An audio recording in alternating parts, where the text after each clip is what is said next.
Films yitwa Kai Proctor. Yahamagaye umugabo ku muhanda, aramuhamagara cyane ati nyakubahwa wamfasha, harakonje kandi ubu nta hantu mfite ndi buryame, ese hari ahantu wambwira? Yakomeje kugenda ntiyahindukira basi ngo amurebe, yigize nkaho atigeze amwumva. Atangira kugenda ashyugunda yambuka umuhanda, yumva akoze isoni. Tekereza kabiri, hari undi munsi njye nawe tuzaba turi muri paradizo. Tekereza kabiri, hari umunsi njye nawe tuzaba turi muri paradizo. Njye nitwa Kai Proctor. Indirimbo nyize muri comment nkazihaha, baha muri video ikurikira. Bitekerezeho.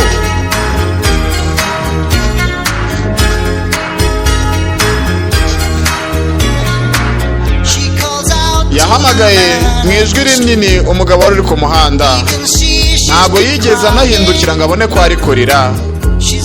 Yari afite ibikomere ku birenge bye, no kugenda byari byamunaniye ari kugerageza. Tekereza kabiri, hari undi munsi njye nawe tuzaba turi muri paradizo. Tekereza kabiri, hari undi munsi njye nawe tuzaba turi muri paradizo. Njye nitwa Kai Proctor. Nizere kuri budufollowinge cyangwa ugakora subscribe kuri YouTube nshyashya nafunguye. Iya mbere barayifunze ntabwo nzi ukuntu byagenze. Basi bitekerezeho.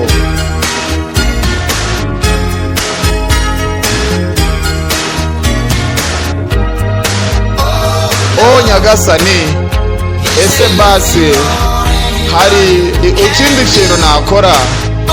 Nyagasani, wasanga hari ikindi kintu wavuga ukamvugisha?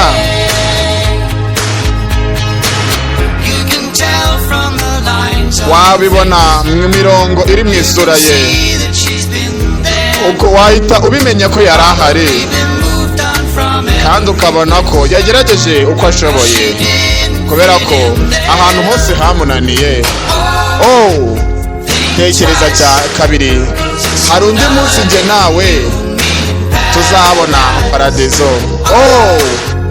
Tekereza kabiri, hari undi munsi njye nawe tuzaba turi muri paradizo. Bitekerezeho wowe gusa.